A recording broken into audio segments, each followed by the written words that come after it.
계속 요한복음을 저희가 공부하고 있습니다. 지난 시간에 이어서 계속 보게 될 것인데요. 저는 지난 시간에는 누가 정죄를 받는 것인지, 또 물침례에 관한 의미가 어떤 것인지, 또 침례인 요한이 자신이 무엇이라고 자기 제자들에게 자기를 소개하는 것인지 함께 봤었죠. 오늘은 요한복음 3장 30절을 함께 보시겠습니다. 요한복음 3장 30절에서부터 함께 보실 것입니다. 요한복음 3장 30절입니다. 제가 읽어보겠습니다. 그분은 융성해야만 하나 나는 쇠잔해야만 하리라. 주님 앞에 있었던 빛나는 빛이었던 사역자가 가졌던 자세입니다.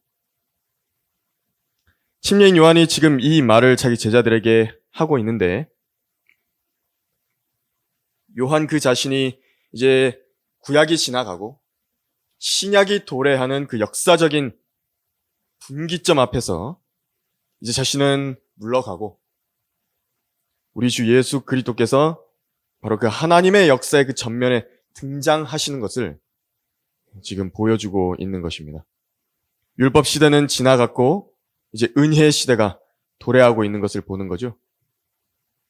이제 그와 함께 이제 제시했던 것이 무슨 말이냐니까, 그 은혜 시대와 함께 제시했던 것이 신부입니다. 신부. 신랑이 신부를 얻게 되는 때, 그 신랑이 되시는 교회의 머리이신 예수 그리스도와 또 신부인 그리스도의 몸된 교회가 등장하는 그 시대가 오는 것을 이 침례인 요한이 바라보고 있었습니다. 여기 부가적으로 조금 알려드리면, 신부라는 말과 아내라는 말은 조금 다른 말이죠. 신부라는 말과 아내라는 말은 조금 다른 뉘앙스입니다. 신부는 약혼부터 혼인식까지와 관련해서 주로 쓰이는 의미이고요. 물론 아내도 신부라고 부르긴 하죠. 근데 의례 그렇게 부르지는 않습니다. 아내라는 말은 이제 정식 혼인이 이루어지고 나면 이제 아내라고 이렇게 쓰는 것인데, 같은 이 신부와 아내라는 이름이 쓰여지는 그 도성 하나가 있습니다. 성의 이름이 신부와 아내입니다. 거룩한 도성 새 예루살렘을 하나님께서 그 이름으로 불러주신 것입니다. 이리 오라, 내가 너에게 신부인 어린 양의 아내를 보여주리라. 요한계시록 21장 9절에서 말씀하셨죠. 그래서 요한복음에서 신부로 시작했다가 요한계시록에서 어린 양의 혼인식이 마치고 난 다음은 이제 어린 양의 아내다, 이렇게 언급이 되는 것인데, 바로 이 도성이, 새 예루살렘이라고 하는 도성이 바로 그리스도의 몸된 교회에게 주어지는 것입니다. 그래서 예수님께서 그곳을 가리켜서 뭐라고 말씀하셨냐니까, 내 아버지의 집이다 라고 부르셨고, 그곳에는 많은 저택들이 있다고 말씀을 하셨습니다.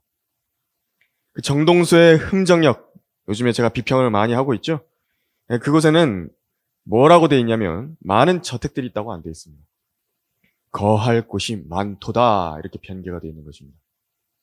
저택 아닙니다. 문자적인 저택인 그 mansions라고 하는 그 영어 킹제임스 성경의 표현을 무시해버리고요. 어떻게 한 거냐면, 개역 개정판이랑 표준 세번역의 그 번역이 있거든요. 공동 번역의 그 번역이 뭐냐면, 거할 곳이다, 있을 곳이다 라고 한 그 번역을 가져온 것입니다. 개역 성경에서, 변개된 성경에서 가지고 온 겁니다. 근데 여러분들에게는 저택이 있는 것입니다. 저택이. 그분은 융성해야만 하나 나는 쇠잔해야만 하리라. 이는 우리 영적 생활에도 충분히 적용이 가능하죠. 이 사람이 하나님을 더 찾지 않게 되는 때가 있습니다. 언제냐니까, 극심한 박해나 빈곤이나 건강상의 어려움을 겪을 때가 아닙니다. 그런 때가 아니라고. 오히려 몸이 아플 때는요, 주님을 더 찾게 됐습니다. 육체로 고난을 받는 사람은 죄에 대한 생각이 많이 줄어드는 것입니다. 근데 반대로요, 나는 부자며 부요하고 아무것도 부족한 것이 없다 라고 생각이 드는 그때가 하나님을 찾지 않게 되는 때인 것입니다. 이게 사람입니다. 그래서 하나님께서 사람을 다루시죠, 계속. 그렇게 되지 말라고 계속 다루시는 것입니다. 그래서 내 육신이 강하면 강할수록 내 안에 계시는 성령께서는 많이 이렇게 쪼그라드십니다. 반대로 성령으로 충만해지지 않습니까? 그러면 육신의 정욕을 눌러버리는 것입니다. 육신의 정욕을 이루지 않습니다. 갈라디아서 5장 16절에서 17절입니다. 제가 읽어드릴게요. 한번 들어보십시오. 내가 이것을 말하노니 성령 안에서 행하라. 그리하면 너희는 육신의 정욕을 이루지 아니하리라. 육신은 성령을 거슬러 욕심을 부리며 성령은 육신을 거스르나니 이들은 서로 반목하여서 너희가 하고자 하는 것을 하지 못하게 하느니라 그랬습니다. 그러니까 하나님의 말씀에는 이렇게 기록되어 있는 걸 내가 압니다. 성령님께서 계속 그 말씀을 떠오르게 하셔서 내가 지금 육신의 정욕을 따라서 행하려고 하는 일과 계속 충돌을 일으키는 것이거든요. 거기에서 딱 교착 상태에 있는 겁니다. 서로 하고자 하는 일을 하지 못하게 만드는 것입니다. 그래서 한쪽이 이겨야 됩니다. 그래야 그쪽으로 가는 겁니다. 둘이 교착 상태에 있지 않습니까? 그러면 그냥 그 자리에 머물러 있는 겁니다. 정체돼 버리는 것이죠. 그래서 요한복음 다음 구절 또 넘어가 보겠습니다. 31절에 보면은 위로부터 오시는 분은 만물 위에 계시고 땅에서 난 자는 땅에 있어서 땅에 관한 일을 말하느니라. 그러나 하늘에서 오시는 분은 만물 위에 계시느니라. 지금 요한이 이 말을 하고 있는데 위로부터 오시는 분은 예수님을 말하는 것이고요. 그리고 지금 땅에서 난 자라고 한 것은 지금 본인을 말하는 것입니다. 요한 본인을, 침례인 요한 본인을 말하는 것입니다. 그래서 요한은 땅에서 자기가 왔다라고 말을 했습니다. 성육신이 아닙니다. 요한의 육신은 성육신이 아니었다고요. 하지만 예수님의 몸은 어땠는 줄 아십니까? 하늘로부터 왔습니다. 예수님의 육체는 하늘로부터 온 것입니다. 그것이 성령을 통하여서 마리아에게 잉태가 된 겁니다. 착상이 된 것일 뿐입니다. 예수님의 이 몸은 인간 부모, 곧 요셉이나 마리아로부터 어떤 유전 물질도 받으신 게 없습니다. 전혀 없습니다. 하나님 아버지께로부터 나왔다고 말씀하셨습니다. 또 요한이 현재의 시제로 지금 말하고 있죠. 하늘에서 오시는 분은 만물 위에 계시느니라. 지금 계신다는 겁니다. 요한이 지금 말하고 있는 시점에도 하늘에 계신다고 말하는 겁니다.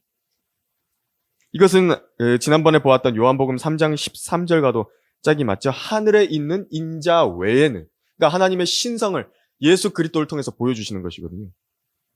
그러면서 예수님의 신성을 드높이면서 지금 요한은 자기를 낮추고 있는 것입니다. 예수님을 높이면 자신이 낮아집니다. 여러분도 자기가 낮아지는 가장 좋은 방법이 뭔지 아십니까? 예수 그리스도를 높이면 자기가 낮아지는 것입니다. 또 자기가 겸손할 수 있는 방법이 뭔지 아십니까? 자기를 낮추는 방법이 다른 성도들을 높여주는 겁니다. 그러면 내가 상대적으로 낮아지게 되어 있는 것입니다. 그게 방법입니다. 침례인 요한은 지금 그렇게 예수 그리스도를 높이고 있는 것입니다. 또 현재 땅에도 있지만 하늘에도 있다라는 것을 지금 제가 말씀을 드렸죠. 예수 그리스도께서 바로 그런 분이셨는데 동일한 것이 적용이 되는 게 있습니다. 그게 뭔지 아십니까? 동일한 말이 적용이 되는 게 있습니다. 제가 예수님과 성경이 얼마나 닮았는지 말씀드렸죠. 성경도 지금 이 땅에 여러분들이 눈앞에 있지 않습니까? 이 성경이? 근데 이 성경이요, 하늘에 세워져 있는 것입니다. 예수 그리스도께서 땅에 계셨을 때 하늘에 있는 인자에 대해서 말씀하신 것처럼 지금 이 성경도요, 하나님께서 하늘을 열어가지고 우리에게 주신 겁니다. 이 성경. 누구를 통해서? 성령으로 거듭나고 성경대로 믿는 사람들을 통해서 그렇게 하시는 겁니다. 그래서 뭐라고 기록되는지 아십니까? 제가 어제 이렇게 성경 읽다가 마태복음에 그런 말씀이 있는 겁니다. 교회에다가 주신 권위가 있는데 그게 뭐냐니까 너희가 베드로한테만 하신 거 아닙니다. 교회에다가 주셨다고. 하늘에서 묶으면 하늘에서도 묶이고, 땅에서 묶으면 하늘에서도 묶이고, 땅에서 풀면 하늘에서도 풀린다고. 그런 권한을 주신 겁니다. 그래서 성경을 우리에게 주실 수 있는 겁니다.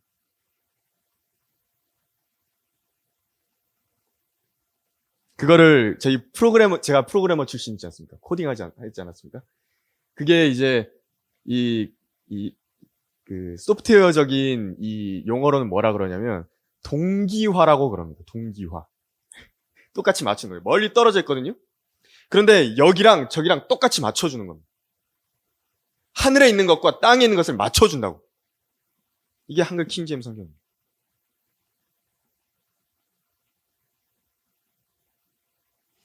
그래서 32절, 33절도 한번 보시겠습니다. 넘어가셨어요?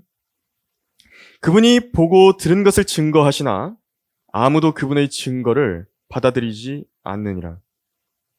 그분의 증거를 받는 사람은 하나님께서 참되시다는 것을 확증하느니라 하고 했습니다. 여기서 예수님께서 보고 들은 것을 증거하셨다 이렇게 말씀하셨는데요. 이 말씀들을 성령께서 그 사람 안에서 역사하셔서 깨닫고 확신을 갖게 하시는데 그거 지금 확증하느니라고 말씀하고 있는 것입니다.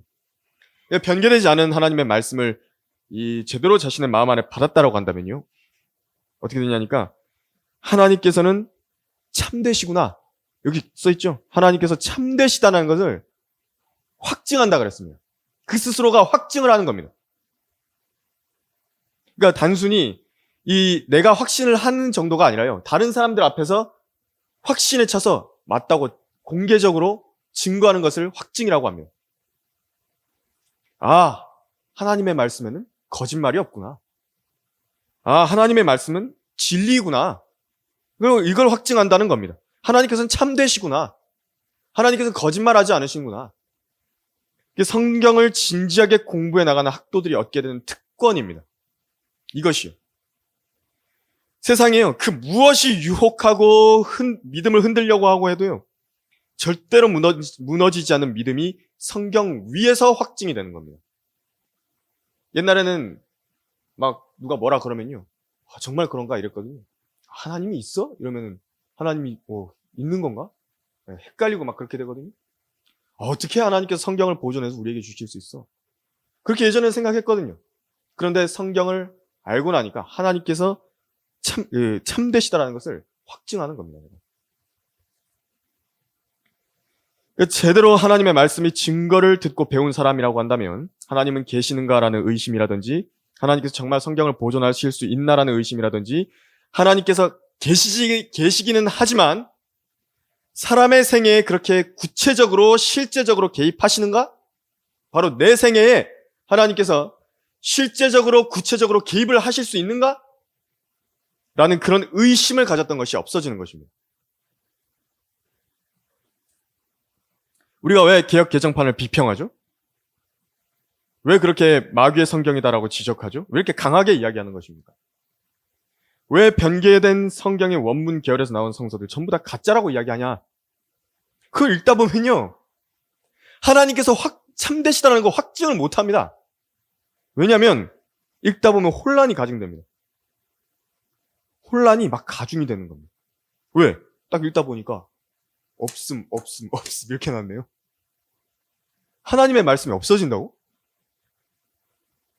하나님께서 거짓말 하신 겁니까? 분명히 하나님의 말씀 보존하신다 그랬는데 성경에서.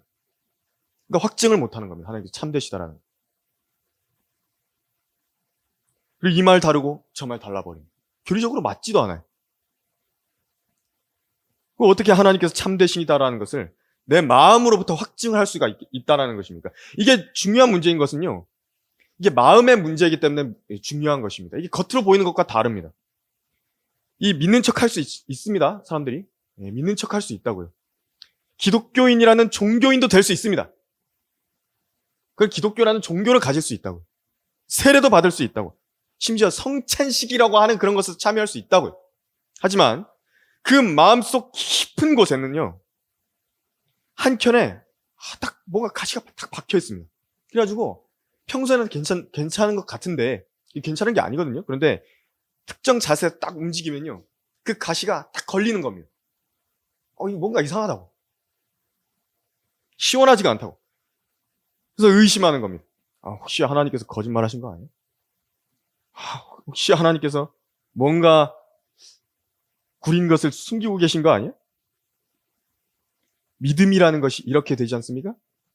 믿음이라는 것이 이렇게 되면 그런 믿음으로는요, 어떤 일도 못하는 것입니다. 그런 믿음으로는 아무것도 못한다고.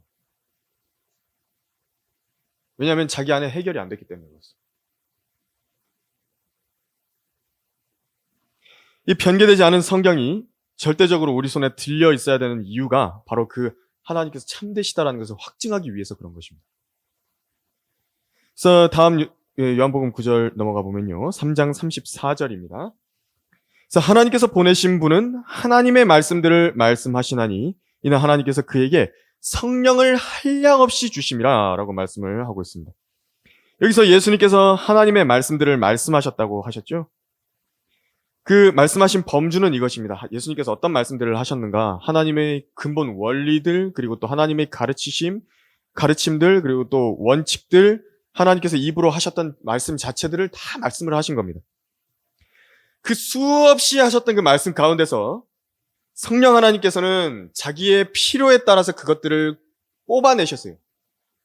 모든 걸 다 성경에 기록하신 거 아닙니다. 그 중에서 의도하신 것들만 뽑아내셔서 성경으로 출판을 이제 해주신 겁니다. 또 예수님께는요, 성령이 한량없이 부어졌죠? 그래서 그 말씀들은 성경과 충돌이 안 되는 것입니다.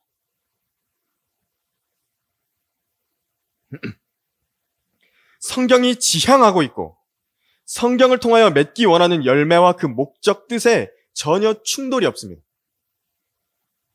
누군가가 성령으로부터 나왔다고 하면서 성경과는 다른 말을 한다. 그 안에 들어있는 영은 성령이 한량없이 부어진 게 아니에요. 그게 아니라 거짓말하는 영이 한량없이 부어진 것입니다.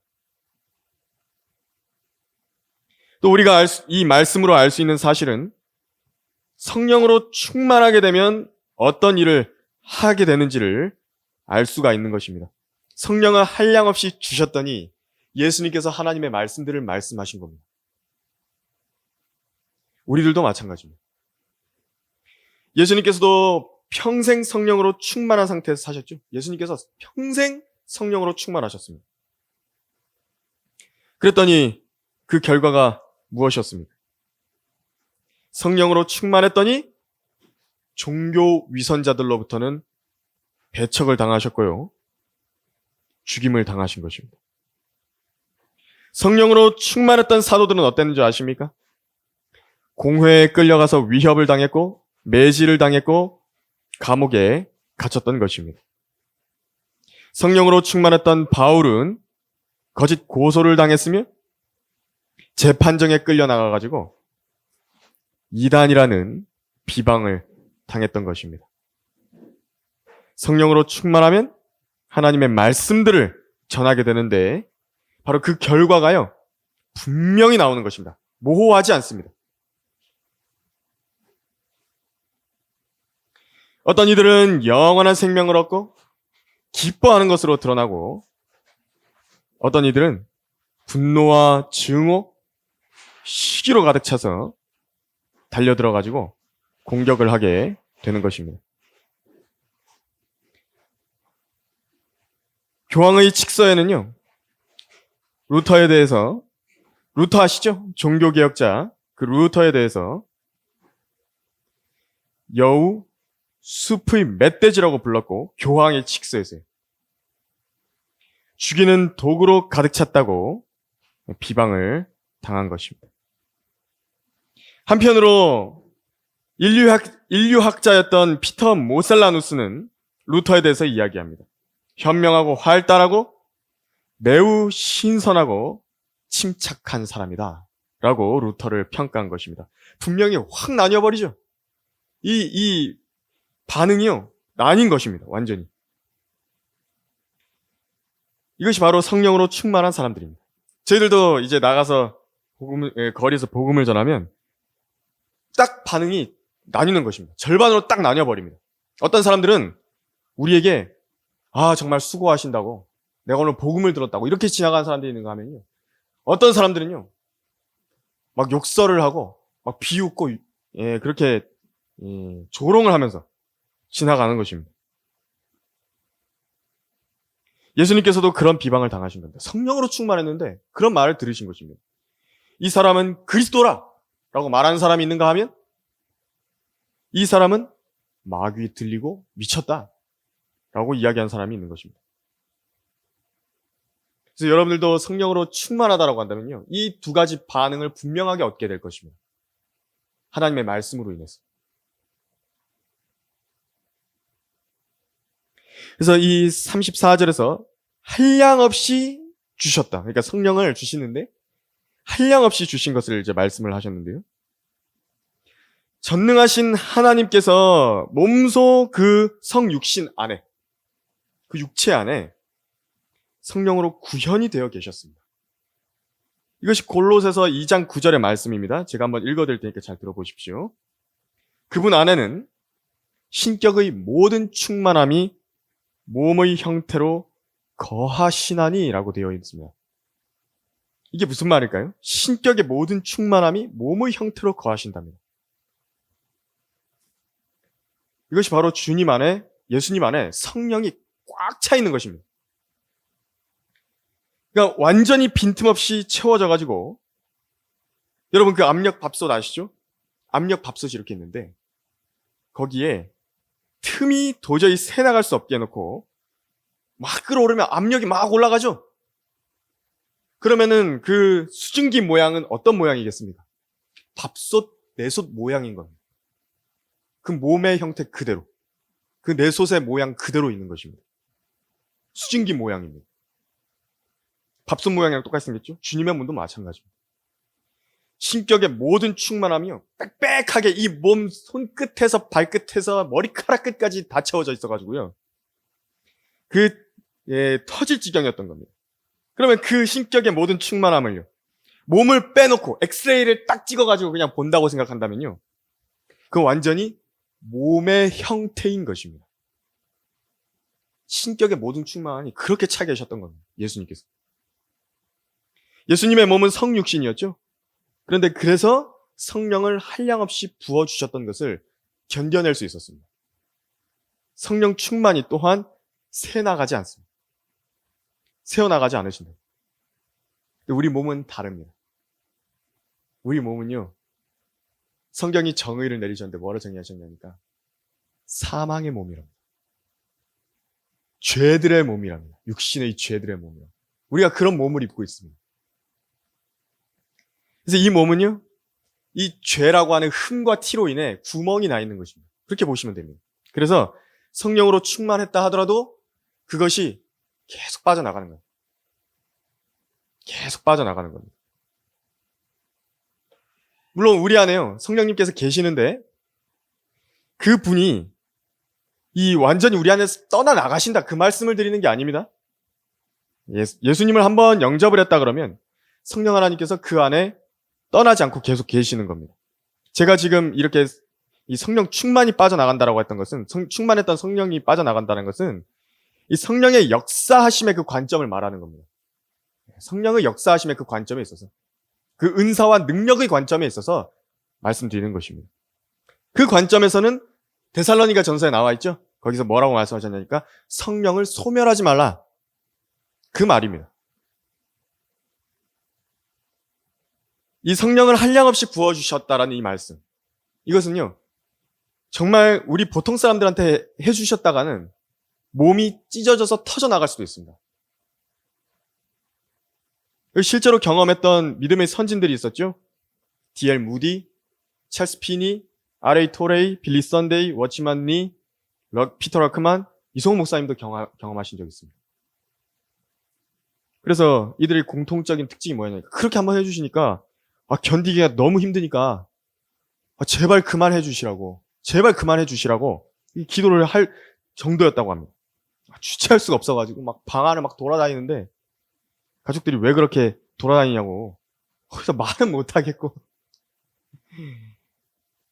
물론 러크만 목사님이 이렇게 말씀하셨습니다. 그러나 나는 여간해서 나의 이런 체험을 남에게 이야기하지 않는데 그 이유는 다른 사람이 이런 이야기를 들으면 자기도 모르게 자신을 나와 비교해 보면서 나는 어째서 그런 체험을 하지 못했을까 하고 쓸데없이 아쉬워하면서 자신들도 그런 체험을 해보려고 시도하다가 잘 안 되면 본의 아니게 실족하게 되지 않을까 염려해서이다. 이게 은사주의자들이 문제가 이겁니다. 자기들은 실제로 경험한 것도 아니거든요. 그런데 한 척하면서 그걸 다른 사람들한테 이야기를 계속 해버리니까 사람들이 실족을 해버린 겁니다. 그리고 거짓말하는 겁니다. 자기도 그렇게 했었다고. 이게 더러운 영들의 역사입니다. 거짓말하는 영들이 막 돌아다니면서 사람들한테 거짓말하고 시키는 겁니다. 그래서 이제 성숙하지 못한 사람들에게 이런 은사주의 같은 체험에만 치중하게 되면 그 아주 큰 문제로 발전할 수 있는 거죠. 그러니까 유의해서 이런 부분은 들어야 됩니다. 그런데 우리는 강력하게 말씀의 능력이 역사하는 것을 경험할 수 있습니다. 언제? 진지하게 복음 전파를 위해 기도하고요. 거리에 나가서 복음을 전할 때 그런 것입니다. 복음을 전할 때 우리가 누리는 특권이 바로 그것입니다.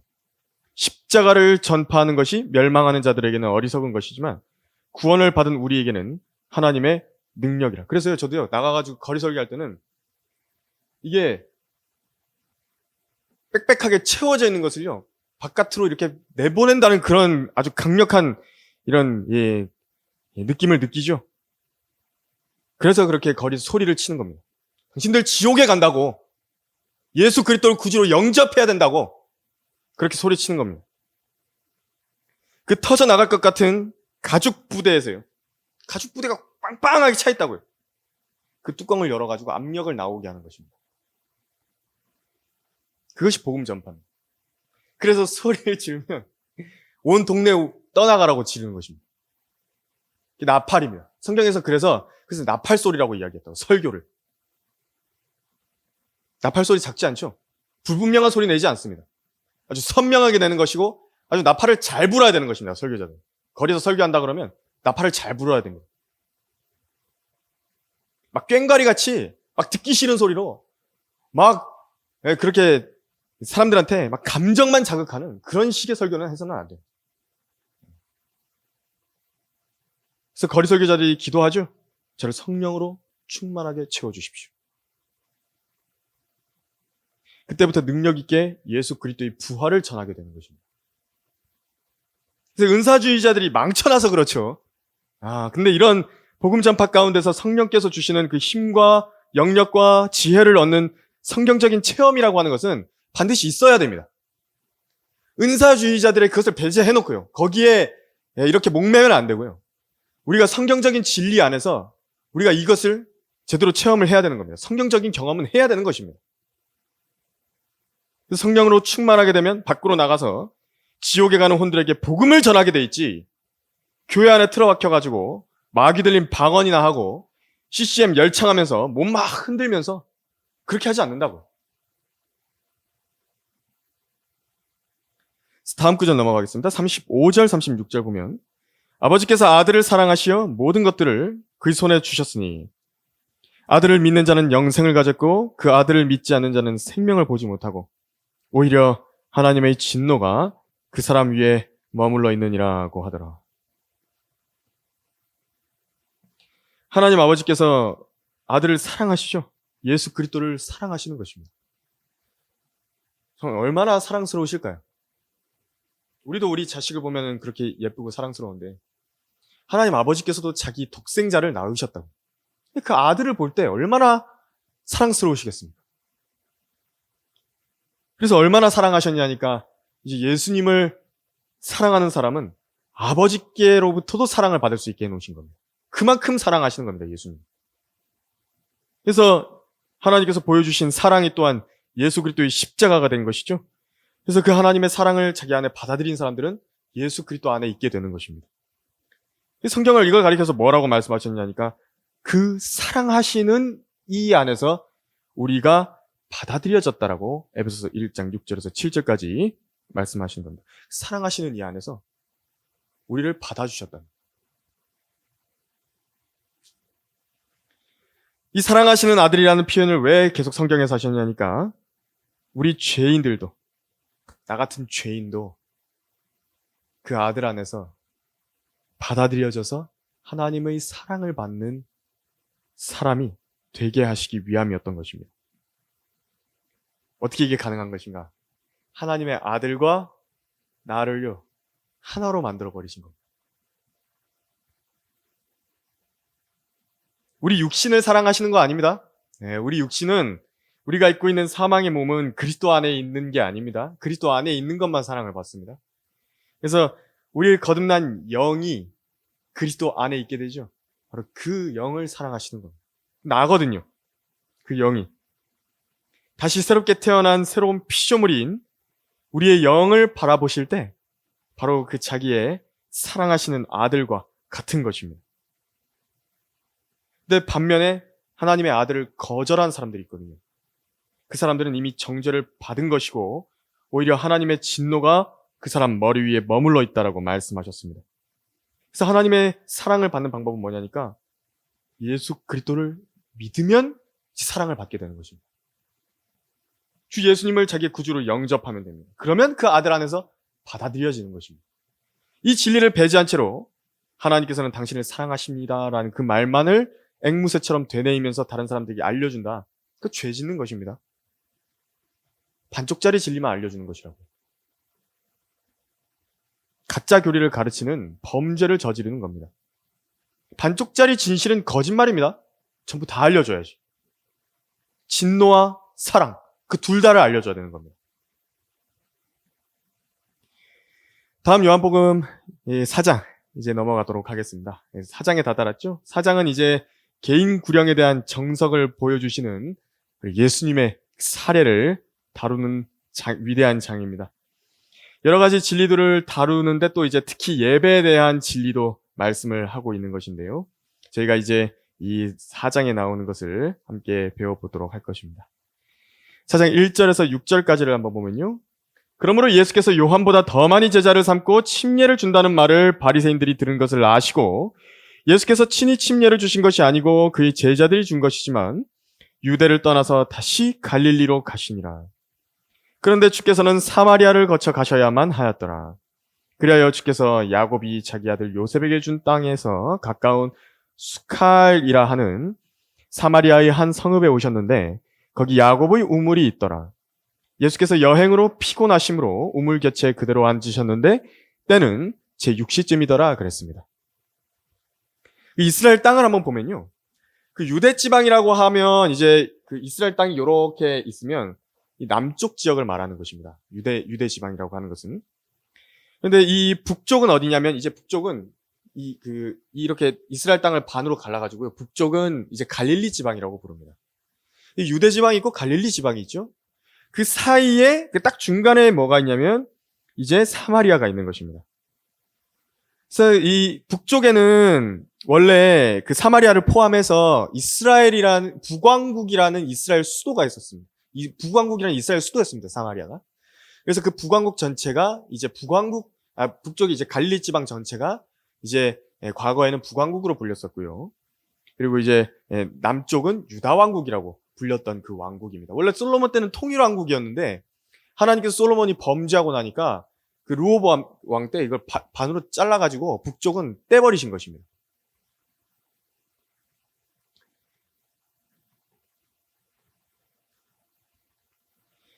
그랬죠? 그래서 이제 북왕국 이스라엘은 더 타락했습니다. 남쪽 유다보다 더 먼저 타락을 해가지고 그래서 아시리아라는 왕국에 의해서 이 북왕국이요 탁 날아가 버린 겁니다. 완전히 하나님께서 버려버리셨던 것입니다. 그리고 아시리아가 어떻게 했냐면 이 지역에 이민족들을 이제 정책으로 이주시켜가지고 살게 한 겁니다. 그 중에서 사마리아가 이민족들이 많이 와서 산 겁니다. 거기서 유대인 혼혈들이 생겨났습니다. 어떻게 됐냐니까 자기들이 정체성을 갖기로는 사마리아인들은 우리도 우리 조상이 아브라함과 이삭과 야곱이다. 그렇게 믿습니다. 하지만 정통 유대인들 같은 경우, 특히 남왕국 유대 지방에 있는 유대인들 같은 경우에 이들이 혼혈이기 때문에 유대인 취급을 안 해주는 것입니다. 너희들은 타락한 족속이야. 너희들은 더러운 족속이야. 왜냐하면 이방인들이랑 피가 섞였거든. 그렇게 여기는 것입니다. 그래서 원래 가까이 붙어있는 동네일수록 많이 싸우죠. 그래서 사마리아인들과 유대인들도 마찬가지였던 것입니다. 그래서 1절에서 예수님께서는 그러셨죠? 그 바리새인들이 많은 사람들이 예수님의 제자가 되었고 침례를 받았다는 걸 이제 들은 것을 이제 주님께서 아셨습니다. 예수님께서는 성경을 이루시는데 아주 집중해 계셨거든요. 온 생애를 그 성경을 성취하시는데 집중하고 계셨습니다. 근데 지금부터 바리새인들을 막 자극하기 시작하면 그 예언의 때에 맞춰서 죽으셔야 되는데 그 일이 틀어질 수 있습니다. 성경을 성취하지 못할 수 있으므로 이제 갈릴리로 가시는 겁니다. 갈릴리로 가셔서 잠깐 바리새인들로부터 이렇게 떠나십니다. 앞으로 요한복음 공부하면서 계속 나오는 부분이지만 주님께서는 이 성경을 이루시는 것에만 굉장히 유의하시고 그 일에 방해가 될 수 있는 모든 것은 이제 사전에 조절하시고 피하시는 것을 볼 수 있습니다. 남쪽 지방에 계시다가 유대 지방에 계시다가 북쪽 지방에 갈릴리로 가시려고 하니까 이제 이 중간에 있는 그 사마리아를 거쳐가지고 가신 겁니다. 사마리아의 한 성읍에 이제 야곱의 우물이라는 곳이 있었다라고 기록하고 있습니다. 이제 거기를 지나가시다가 그 우물 곁에 그대로 앉으셨죠. 제6시다 이렇게 되어 있는데요. 이 제6시는 우리나라 시간으로 6시가 아닙니다. 오후 6시를 말하는 게 아닙니다. 유대인들은 우리와 6시간이 차이가 납니다. 그래서 여기는 그 정오를 이야기하는 겁니다. 12시 이야기하는 겁니다. 정오 12시 말하는 것입니다. 그래서 6절에는 그 예수님의 그래서 그 인간적인 속성에 대해서 다루어지고 있는 그 짧은 표현이 나오고 있죠. 예수께서 여행으로 피곤하심으로. 하나님께서 육신을 입고 오셨을 때는 사람과 똑같이 겪어야 할 것들을 겪으셨던 겁니다. 그러니까요, 지치고 피곤하실 수 있고요, 쉴 곳을 찾아야 하신 겁니다. 예수님께서 목이 마르셨고요, 시장하기도 하셨던 겁니다. 그래서 100% 하나님이신데 사람으로서 동일한 100% 인성을 갖고 계시니까 사람이 하는 걸 다 하셔야 돼요. 찬송도 하셔야죠. 기도도 하셔야죠. 다 하셔야 되는 겁니다. 그리고 또 한 가지 알 수 있는 게 무엇이죠? 우리 몸과는 다르죠, 주님의 몸은.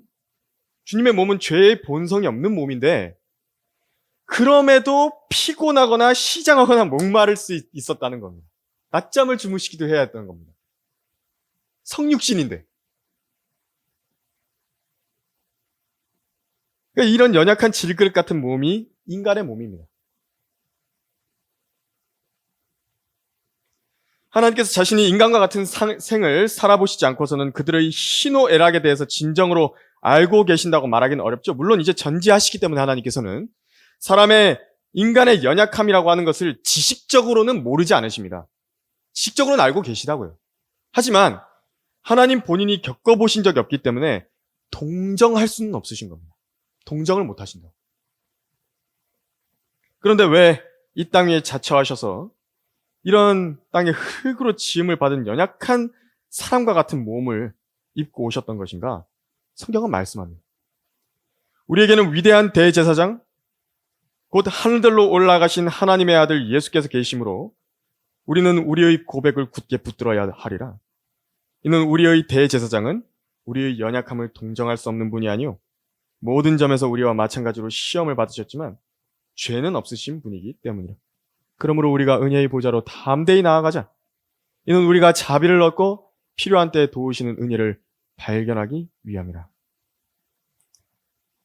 참, 우리 교회에도 몸이 아프신 분들이 많이 있죠? 시술 받으시는 분들도 많이 있고 힘을 내십시오. 예수님께서 그 아픔들을 아시는 겁니다. 신이 그 하나님과 우리 사이, 바로 나 사이를 죄에서 먼저 화해시키시고 그리고 우리가 죄를 지으면서 가지고 있었던 그 여러 가지 그 결과들, 부산물들, 그 모든 악들, 우리 몸에 들어온 모든 그런 연약함과 질병들, 그 모든 것까지도 중보하시고 도우시기 위해서 인간이 되셨던 겁니다. 얼마나 큰 사랑이죠? 그래서 우리는 이제 우리의 연약함을 동정하실 수 있는 분을 통해서 전능하시고 죄도 없으시고 피곤하지도 않으시고 곤비하지도 않으시고 주무시지도 않으시고 목마르지도 않으시는 하나님 아버지 앞에 자비를 구할 수 있게 된 것입니다.